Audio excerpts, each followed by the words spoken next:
Welcome to my channel. মাছটা প্রথম আমি ধুয়ে লবণ হলুদ লাগিয়ে রাখলাম। তারপরে শিলে জিরে, কাঁচা লঙ্কা, শুকনো লঙ্কা বেটে রাখবো।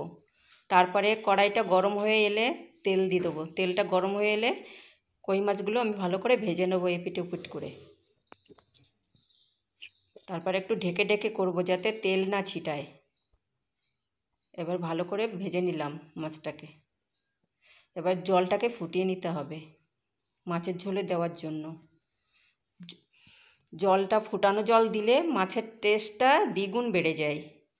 এবার ওই তেলের ভিতর আর একটু তেল দিয়ে জিরে আর বাটা মশলাটা দিয়ে দেবো, শুকনো লঙ্কা ফোড়ন দেবো, ওর ভিতর নুন হলুদ দিয়ে দেবো। এবার মশলাটা ভালো করে একটু নাড়িয়ে চাড়িয়ে নিয়ে এবার ফুটানো গরম জলটা এবার দিয়ে দেবো। বাড়িতে একবার ট্রাই করে দেখবেন, অতিরিক্ত টেস্টি হয়। এবার জলটা ফুটে এলে কই মাছটা দিয়ে দেবো।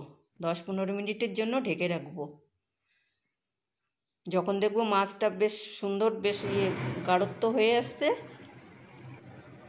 তখন আর একটু ঢেকে দিতে হবে। ওর পরে যে বাটা মশলা অর্ধেকটা দিয়েছিলাম আর অর্ধেকটা রেখে দিয়েছিলাম, তারপরে নামানোর আগে ওই মশলাটা দিয়ে দিতে হবে। ভালো করে মিশিয়ে নিলাম।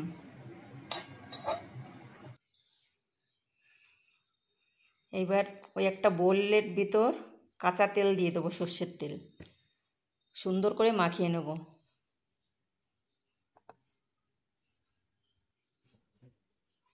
এবার মাছটা হয়ে এসছে আমার, অলমোস্ট মাছটা রেডি হয়ে গেছে।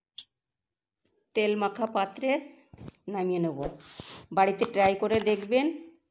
যদি ভালো লাগে লাইক কমেন্ট শেয়ার করবেন। ধন্যবাদ।